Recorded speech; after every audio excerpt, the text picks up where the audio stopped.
جیسے ہی حضرت عمر پر حملہ کیا گیا، حضرت عمر زمین پر گر گئے اور ان پر حملہ کرنے والا فیروز مسجد سے بھاگنے لگا، لیکن جیسے ہی مسلمانوں نے اسے پکڑ لیا، فیروز نے اسی خنجر سے اپنا گلا کاٹ دیا، جس کے بعد مسلمان حضرت عمر کو اٹھا کر ان کے گھر لے کر آئے۔ لیکن گھر پہنچتے ہی جب انہیں کھجور کا پانی اور دودھ پلایا گیا تو وہ ان کے معدے میں جانے کے بجائے ان کے زخموں سے باہر آنے لگا۔ یہ دیکھ کر حضرت عمر کے ڈاکٹر نے انہیں کہا کہ یا امیر المومنین، اللہ کو یاد کریں، کیونکہ اب آپ کا زندہ رہنا امپاسبل ہے۔ اب جب حضرت عمر نے اپنے ہی موت کی خبر سنی تو وہ اس سوچ میں پڑ گئے کہ مسلمانوں کی اس خلافت، جو دنیا کی سب سے بڑی سپر پاور تھی، کا نیا خلیفہ کون ہوگا۔ تو اب حضرت عمر سے ان کے منسٹرز، جنرلز اور بڑے بڑے صحابہ آ کر ملنے لگے اور سب مل کر حضرت عمر کو اسلام کے تیسرے خلیفہ کے بارے میں اپنی رائے دینے لگے۔ تو سب سے پہلے ایک آدمی نے حضرت عمر کو اپنی رائے دی کہ یا امیر المومنین،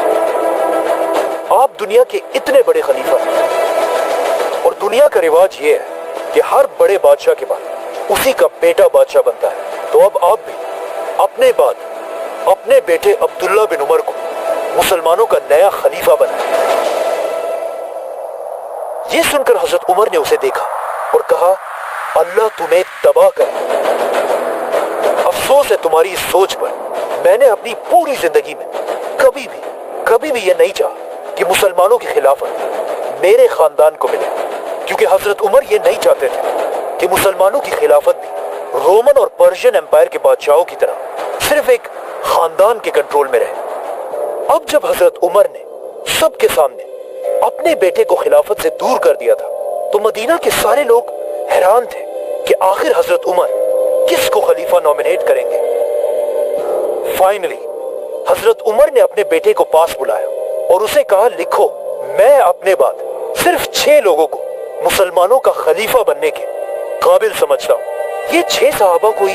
عام لوگ نہیں تھے، بلکہ ان سب کا تعلق ان 10 لوگوں سے تھا جنہیں رسول اللہ صلی اللہ علیہ وسلم نے اپنی زندگی میں جنت کی خوشخبری سنائی تھی، جنہیں عشرہ مبشرہ 10 بلیس صحابہ کہا جاتا ہے۔ لیکن اب مسئلہ یہ تھا کہ ان 10 صحابہ میں ایک تو حضرت عمر خود تھے اور 2 صحابہ ان سے پہلے ہی فوت ہو چکے تھے، اور 7 صحابہ ایسے تھے جو اب بھی زندہ تھے۔ تو حضرت عمر نے ان 7 صحابہ میں سے 6 کو خلافت کے لیے نومینیٹ کیا اور صرف ایک کو باہر رکھا، کیونکہ اس صحابی کا نام سعید بن زید تھا اور یہ حضرت عمر کے کزن اور انہی کے قبیلے سے تھا۔ مطلب حضرت عمر اگین یہ نہیں چاہتے تھے کہ خلافت کسی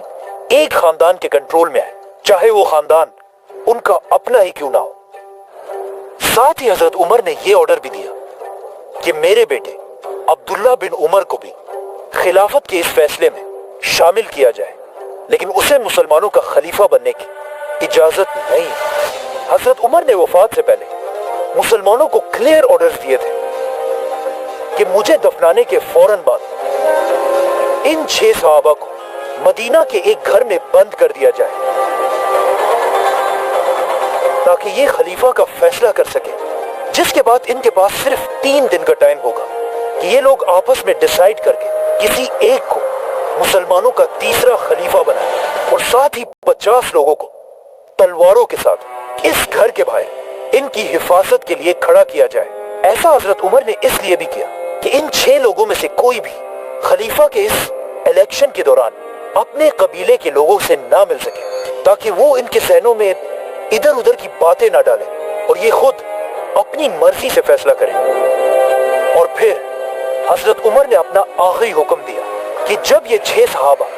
کسی ایک کو خلیفہ بنا دیں، اس کے بعد ہر آدمی کو یہ فیصلہ ماننا ہوگا اور جو نہ مانے اس کا سر کاٹ دیا جائے۔ اس طرح حضرت عمر نے مسلمانوں کی تاریخ کے پہلے الیکشنز کا سسٹم بنایا، اور صرف مسلمانوں کے نہیں بلکہ یہ دنیا کے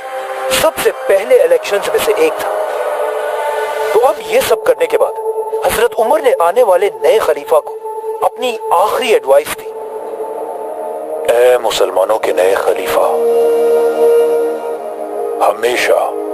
اللہ سے ڈرتے رہنا، مہاجرین اور انصار کا خاص خیال رکھنا،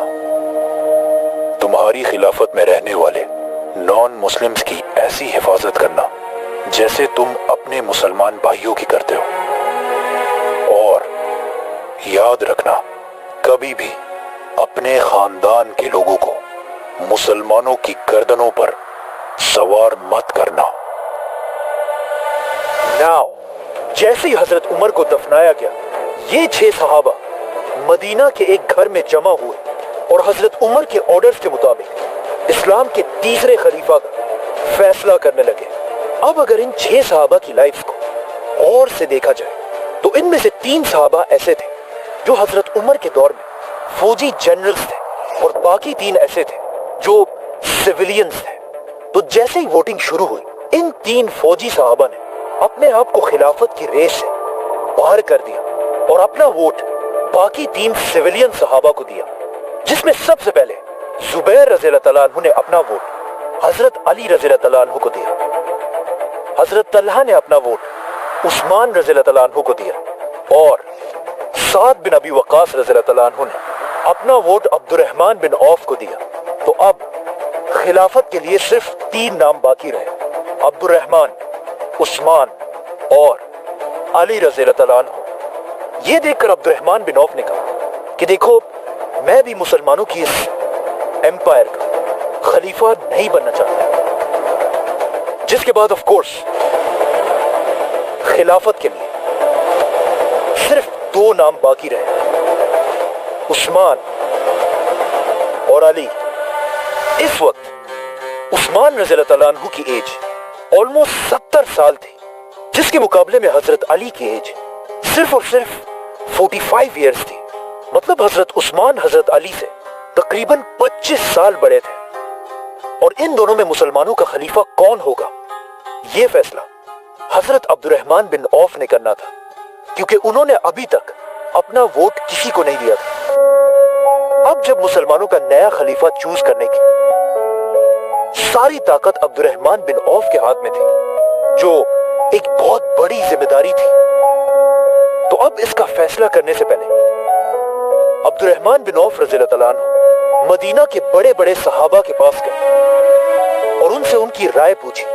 جس کے بعد وہ مسلمانوں کی فوج کے کمانڈرز کے پاس گئے، ان کی بھی رائے لی، اور خلیفہ کے اس ڈیسیژن میں عبد الرحمن بن عوف نے مدینہ کے عورتوں سے بھی مشورہ کیا۔ اسی طرح عبد الرحمن بن عوف مدینہ کے یوتھ اور ایون غلاموں کے پاس بھی گئے کہ اسلام کا نیا خلیفہ کس کو ہونا چاہیے۔ تو اب ان سب لوگوں سے ملنے کے بعد عبد الرحمن بن عوف کو یہ بات کنفرم ہو چکی تھی کہ پورے عرب میں حضرت عثمان اور علی رضی اللہ تعالیٰ عنہ سے زیادہ کوئی بھی خلافت کا حقدار نہیں ہے۔ لیکن ان سب لوگوں سے بات کرنے کے بعد عبد الرحمن بن عوف نے نوٹ کیا کہ عرب کی عوام میں حضرت عثمان کی پاپولیرٹی حضرت علی سے تھوڑی سی زیادہ ہے، اور ایسا اس لیے تھا کیونکہ حضرت عثمان ایک صحابی ہونے کے ساتھ ساتھ اس خلافت کے سب سے امیر آدمی بھی تھے، اور مسلمانوں کی اس پوری خلافت میں اپنی جنراسٹی اور سخاوت کی وجہ سے مشہور تھے، جس کی وجہ سے عرب کے عام لوگ حضرت عثمان کو بہت پسند کیا کرتے تھے۔ اس کے علاوہ ایک پوائنٹ یہ بھی تھا کہ اب تک حضرت عمر اپنے 10 سال کی خلافت میں ایک بہت ہی سخت خلیفہ تھے، اور انہوں نے اپنے 10 سالوں میں بہت ہی اسٹرکٹ رولز بنائے تھے۔ لیکن حضرت عثمان کے بارے میں یہ مشہور تھا کہ یہ حضرت عمر سے بالکل اپوزٹ ایک بہت ہی نرم دل انسان ہے، اور حضرت علی کے بارے میں سب کو پتا تھا کہ وہ بھی حضرت عمر کی طرح ایک سخت خلیفہ بنے گا۔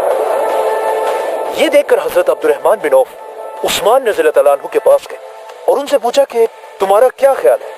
اگر تم میری جگہ ہوتے تو کس کو خلیفہ بناتے؟